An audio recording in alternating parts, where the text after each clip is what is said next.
긴 듯 짧은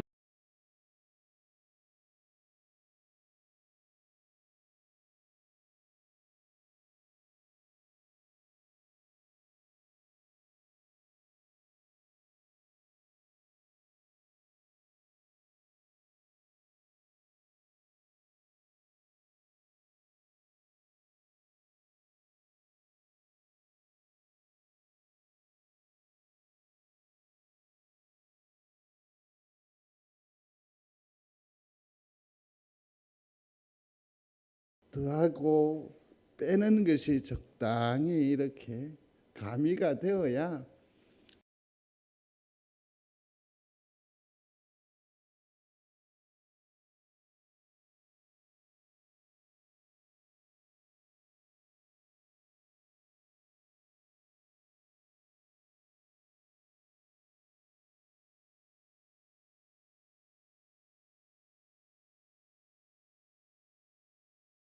있는 거잖아요.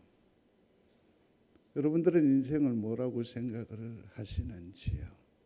그래서 어떤 분들은 인생을 살아갈 때 힘 좀 빼고 살아야 된다고. 아인슈타인은 인생은 자전거를 타는 것과 같다. 균형을 잡으려면 움직여야 된다. 그렇게 인생을 정의를 하고 있습니다. 인생을 좀 즐겁게, 재미있게, 더 의미 있게, 좀 즐겁게 살아갈 수는 없겠습니까? 그렇게 매조지할 수는 없을까요? 근데 한번 생각해 보십시오. 사람 인에도 나타납니다마는 인생은 혼자서는 안 됩니다.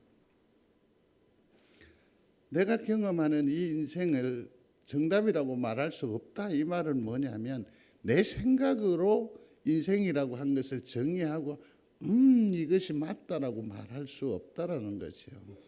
인생이라고 하는 것은 두루의 생각들 가운데에 내가 위치하는 것이기 때문에 그렇습니다. 여쭤봅니다. 지금까지 생을 살면서 관계인이 굉장히 많아요. 우리가 허투루 산 것 같아도 우리가 관계하는 사람들이 의외로 많습니다. 외롭다고 하시기도 하는데 그럼에도 불구하고 굉장히 많은 관계망을 가지고 계시는데 곰곰이 생각해 보십시오. 자녀들도 포함해서 지금까지 내 말을 곧이곧대로 알아듣는 인간이 몇이나 있던가요? 있습니까? 없습니다. 그러니 이 인생은 혼자서 결정하고 혼자서 생각하는 대로 살아갈 수가 없다더라는 것이 정답입니다. 그래서 이 인생이라는 것은 울고 떼쓴다고 해서 내 생각대로 인생이 사라지는 것도 아니고 아주 힘을 쓰면서 그렇게 산다고 해서 성공적인 인생이 되지도 않더라고요.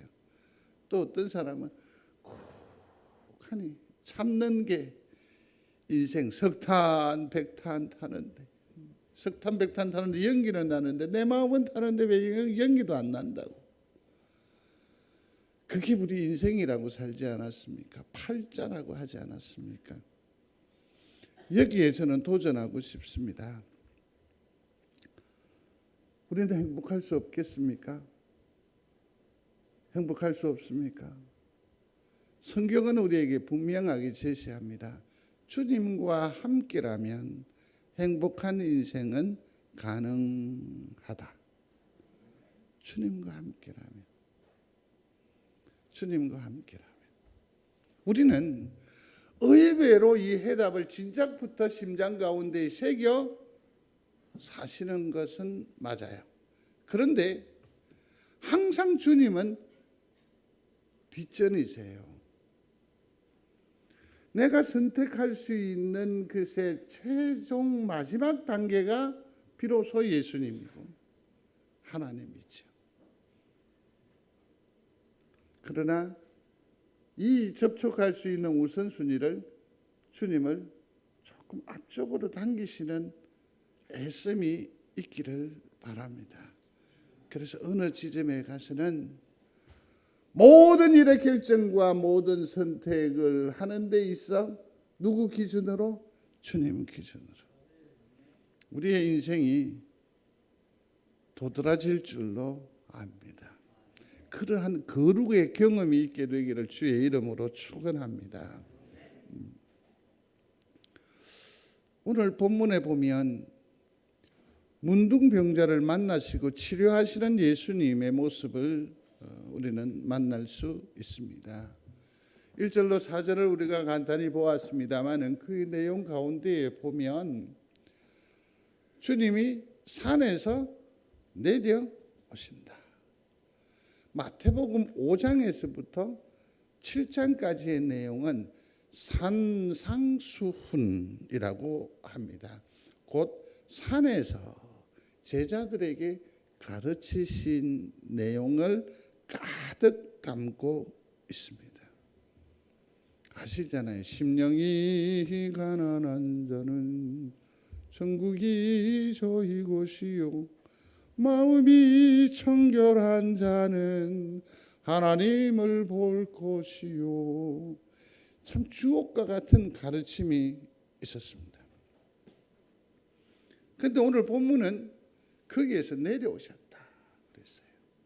사랑하는 성도 여러분, 우리가 많은 것을 배웁니다. 많은 지식을 획득했습니다.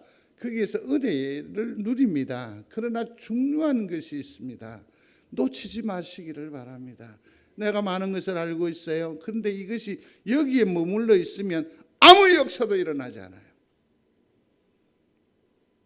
하나님의 말씀과 하나님의 진리와 그 사랑의 깊이가 여기에 머물러 있으면 아무 일도 경험하지 못해요.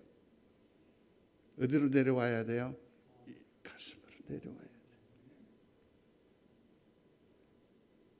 좀 더 성숙하고 좀 더 하나님을 존경하는 사람들은 이 심장에 주의 말씀이, 주의 진리가 탁 장착이 되면 놀라운 역사를 경험하게 돼요. 뭔지 아시겠습니까? 손발이 움직이는 거예요. 여기에서는 손발이 움직이지를 않아.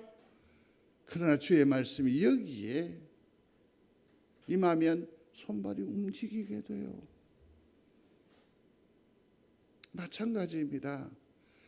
하나님의 은혜는, 진리의 영광은 어디에서 구체적으로 역사한다? 밑에서 낮은 곳에 은혜가 시작됩니다. 내려와야 돼요. 예수 믿는 사람 중에 삭개오처럼 뽕나무에 올라가는 열심이 있는 분이 계세요. 모든 것을 다 내려놓고 수치를 다 받으면서 뽕나무 위에 올라가서 누구를 만나 뵙습니까? 예수를 만나. 그런 영광이 있었으면 좋겠습니다. 그런데 여기서 아셔야죠. 주님의 온기와 주님과 함께 밥 먹음과 그 숟가락의 풍성함은 어디에서 이루어집니까? 뽕나무 위가 아니라 삭개오야 내려오라. 은혜는 낮은 곳으로 흐르는 것을 기억하시기를 바랍니다. 예수님의 기적은 산이 아니라 어디에서 이루어진다? 우리의 삶의 자리에서 이루어지는 줄로 믿으시기 바랍니다. 특별히 주님의 기적은요, 인생을 통해서 일하신다. 인생을 통해서 그 기적을 드러내시는 겁니다. 보세요. 주님이 장산 위에서 불로 임하셨어요.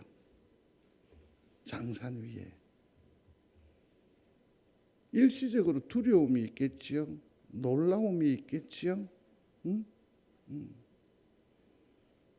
모든 사람들이 아마 장산을 오르려고 무척 애를 쓸 겁니다. 시도할 겁니다.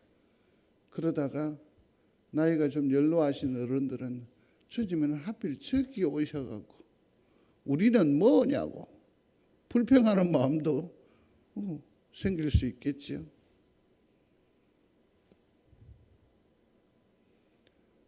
그게 진정한 은혜라고 생각을 하십니까?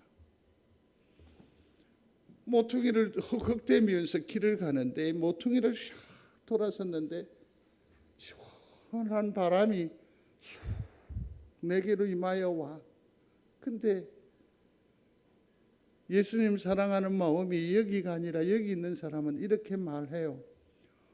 주여, 시원하다는 거지. 성도 여러분, 이게 은혜가 아닐까요? 은혜는 산 위에 있는 것이 아니라 우리 삶의 울타리 안에 찾아오시는 주님의 축복임을 믿는 여러분들이 되시기를 바랍니다. 거기에 한 나병 환자가 나왔다고 했습니다. 나병 환자, 한센시병이라고 하나요? 예전 성경에는 노골적으로 표현을 했지요. 문둥병자라고 하지 않았습니까? 제가 한때 용호동의 삶을 살았었습니다.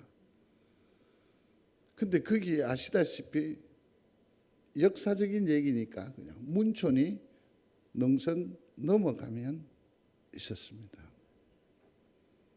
그러니 저마다 용호동에 들어오는 것을 즐겨하지 않았습니다. 용호동에 산다라는 것이 자랑스럽지 못했습니다. 왜? 문둥병자의 동네니까. 바다를 메워서 큰 아파트를 이루었습니다. 거기에 있었던 사람들이 한결같이 원했던 그게 요구사항이 있는데 그게 뭐냐면 그 동네 이름을 용호동이라 하지 않고 용포동이라 해라. 용포동이라 해라. 그 마을이 없어지고 SK 비운가요? 그 뭐 들었었잖아요. 용호동이라 말고 오륙도동이라 해다오. 오륙도동이라고 해다. 끓이지. 싫어하죠. 만일에 여기 150세평이 있는데 여기에 요양병원이 오면 어떨 것 같아요? 우리 교인들은 데모할 건가요? 땅값 떨어진다, 뭐 혐오시설 뭐 이럴 건가요? 우리가 얼마나 땅의 가치에 얽매여 사는지 아십니까? 제가 이런 말은 드리고 싶지 않은데 잘 하지 않는 사람인데 한마디만 하고, 여기 쭉 넘어가면 해수, 바닷물을 정수한 물이 수돗물이 되는 세계적인 첨단 기술과 시설이 자리하고 있습니다. 근데 송정동에는 그 물을 공급받을 수 없고 멈춰 있습니다. 왠지 아십니까? 원래에 있는 고리, 그 물이 가지고 정수를 한 거기 때문에 믿을 수 없다. 우리가 마루타냐? 그 첨단의 시설이 지금 묻고 있습니다.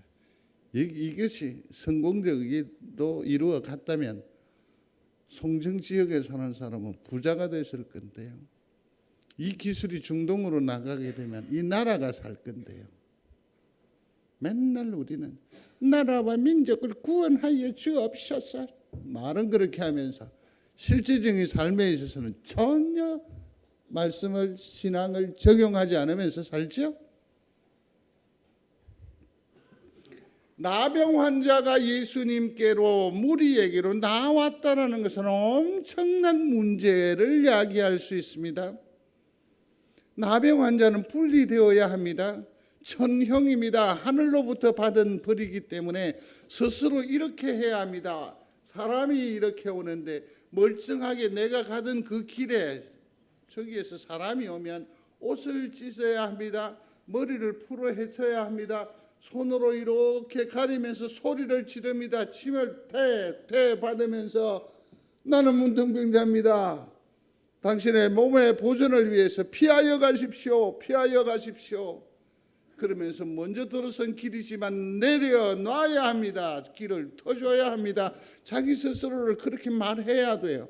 얼마나 비참합니까? 그런데 그가 예수님이 계신 자리에로 나왔다? 거룩의 침해자가 아니냐 말이에요.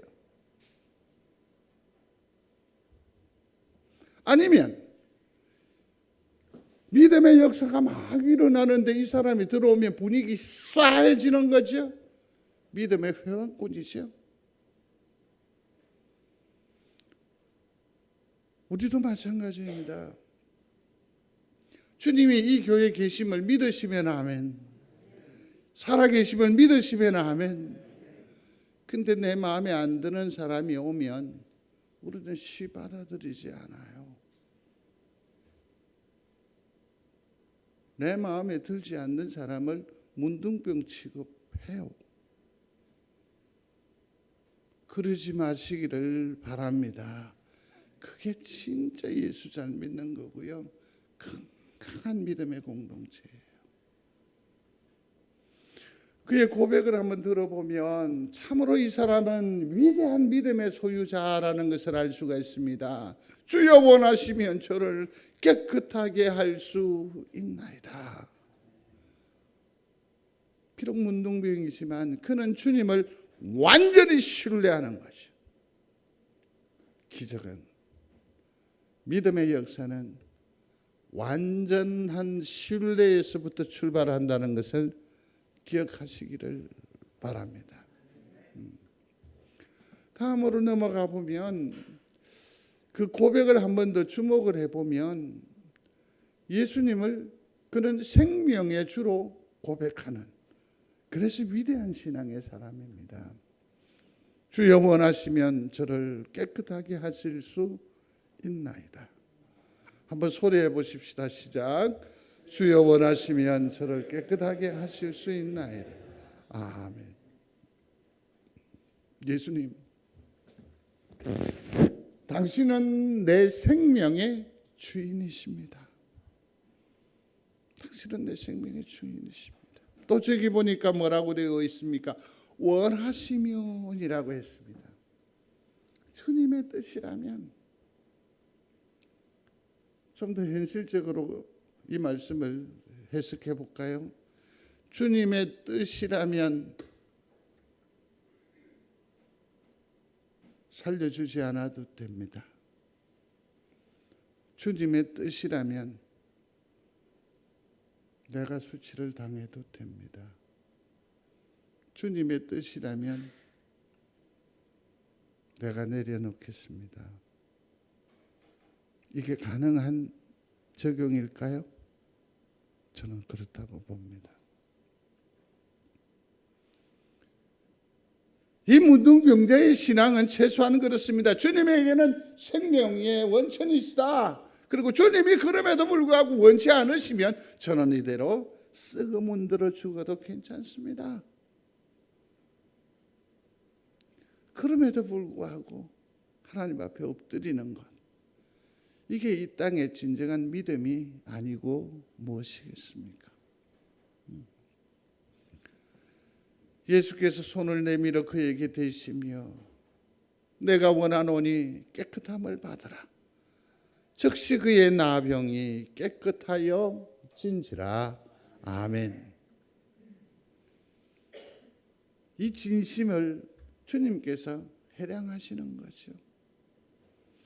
주님이 원하시면, 그랬더니 주님이 뭐라고 합니까? 내가 원하노라. 주님은 말씀으로 역사하시는 하나님이심을 믿습니다. 근데 여기 주목해 보시면 그에게 대시며, 무엇을 댔다는 거죠? 손을 대셨다. 손을 대셨다. 손을 대셨어. 그러니 깨끗해진다고. 성도 여러분, 기억하십시오. 바른 대상에게 바른 고백이 있었을 때에 비로소 우리의 삶에 기적이 일어나는 줄로 믿으시기를 바랍니다.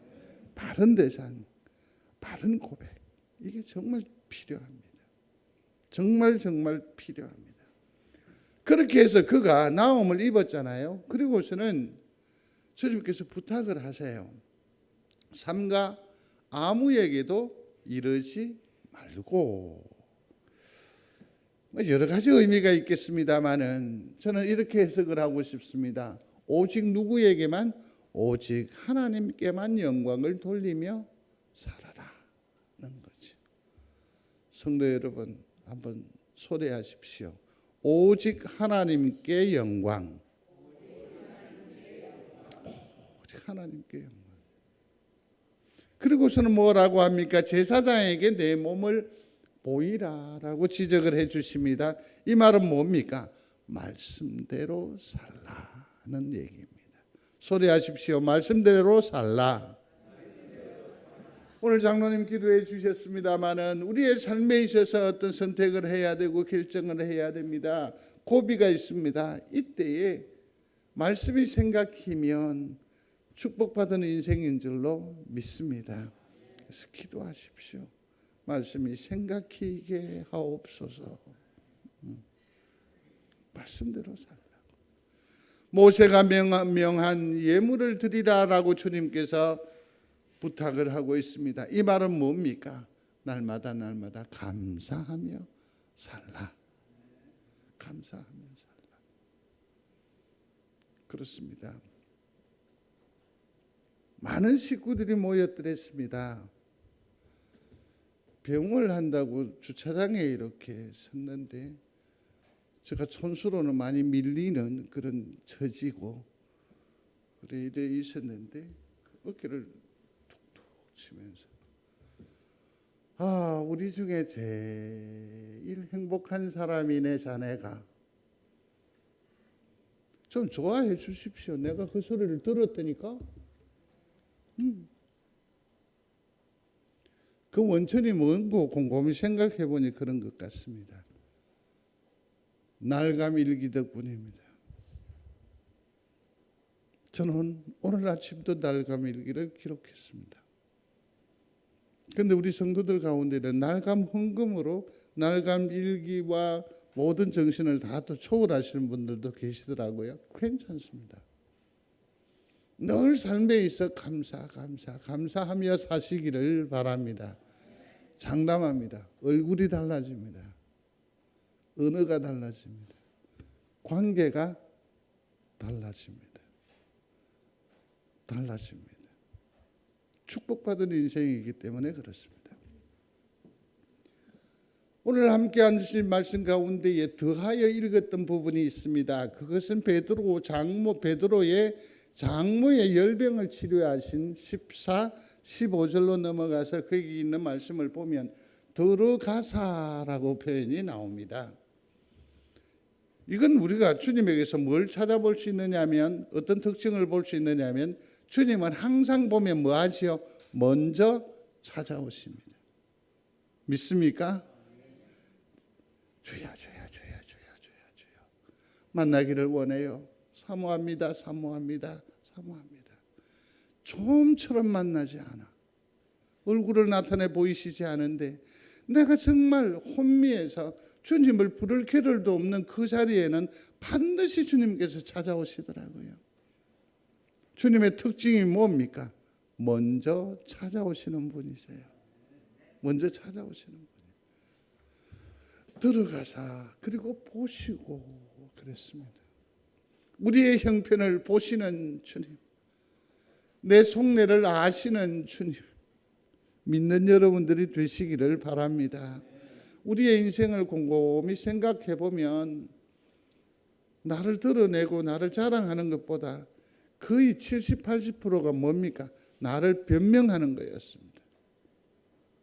그게 아니고 내 본심은 알겠지? 하나님께서 우리에게 허락하시는 이 인생이 얼마나 소중한데 내 인생을 그렇게 변명하다가 마칠 수는 없지 않아요?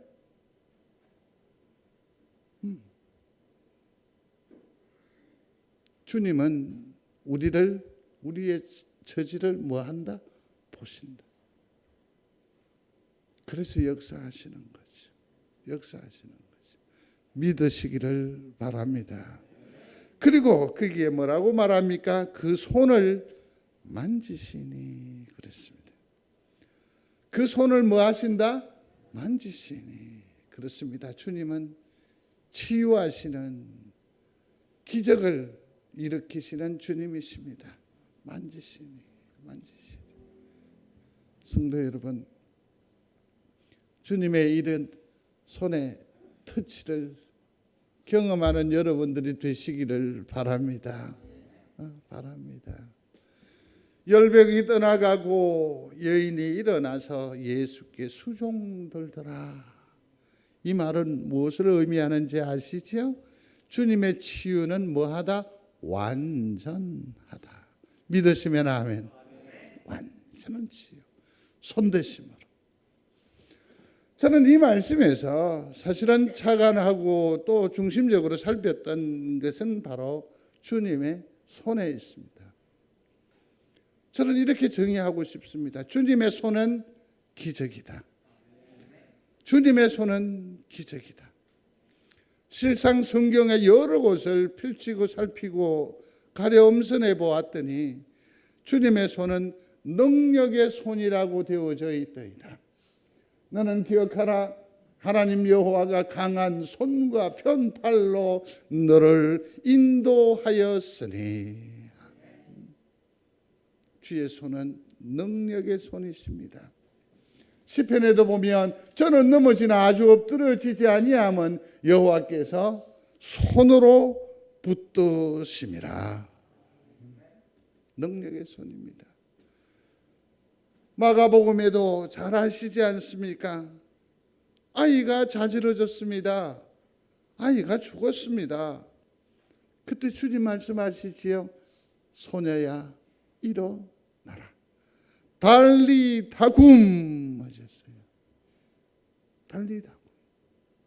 그 약간의 터치에도 일어났습니다. 주님의 손은 능력의 손임을 믿으시기 바랍니다.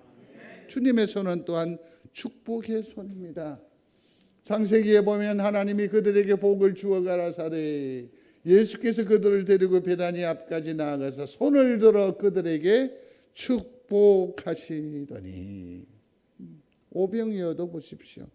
그 손으로 다 나누어 주고 그 손으로 음식을 만드시고 축사하시자 기적이 되어지질 않았습니까? 주님의 손은 축복의 손임을 믿습니다. 욥기서에 보면 치시는 손이 나오는데 이건 또한 심판의 손이라고도 할 수 있을 것입니다. 치유의 손입니다. 오늘 본문에도 보니까 15절에 손을 만지시니 치유하시는 손입니다. 시편에 보면 이런 얘기가 나옵니다. 너무 붉은색이라 잘 안 보입니까? 내가 주의 성소를 향하여 나의 손을 들고 주께 부르짖을 때에 나의 간구하는 소리를 들으소서. 제가 이 말씀을 왜 여기에서 희미하게 떠올리느냐 하면 자 보십시오. 이것은 기대를 가지고 보십시오. 주님의 그 손으로 기적을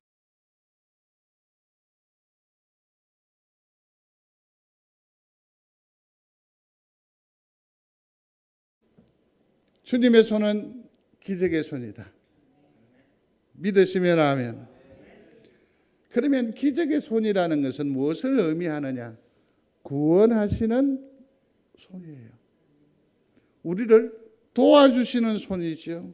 우리를 뭐하는? 보호하는 손이에요. 우리를 인도하는, 섭리하는 손이에요. 이게 바로 주님의 손, 기적의 손임을 믿습니다. 12년 동안 혈류증으로 앓았던 여인이 주님 옷자락에 손을 댑니다. 거기에서 그는 나음을 입습니다. 찬송가에서도 우리에게 말하고 있습니다. 찬송가 456장에 보면 그 손못 자국 만져라 그 손 못자국 만져라. 그랬습니다. 주목하십시오. 주님의 손은 기적의 손입니다. 이 손에 우리가 닿아야 돼. 그래야 소리가 나고, 그래야 역사가 일어납니다. 은혜가 펼쳐집니다. 오늘 제시한 손은 축복의 손이 아니라 여기는 무슨 손입니까? 대는 손, 갈급한 손, 구하는 손, 기도하는 손임을 믿습니다. 이 역사는 무엇으로 일어난다고요? 기도로 말미암은 줄로 믿습니다. 우리의 기도가 그러므로 찬양이 되어서 하나님께 연락이 되는 것, 이게 바로 하나님의 손, 예수님의 손에 닿는 거예요. 기도가 닿는 겁니다. 찬양이 닿는 겁니다. 믿습니까? 그래서 저는 한 주간 동안 연습을 많이 했습니다. 주님요, 이 손을 꼭 잡고 가소서. 약하고 피곤한 네 몸을 폭풍우 흑암 속 해치사 빛으로 손잡고 날 인도하소서.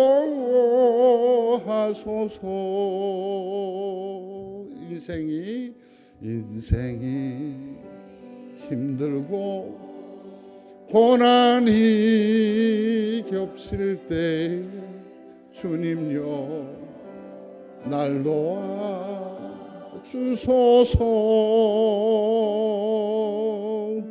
외치는 이 소리 귀 기울이시사 손잡고 날 인도하소서. 폭풍우 흑암소 해치사 빛으로 손잡고 날 인도. 외치는 이 소리, 외치는 이 소리 귀 기울이시사 손잡고 날 인도하소서.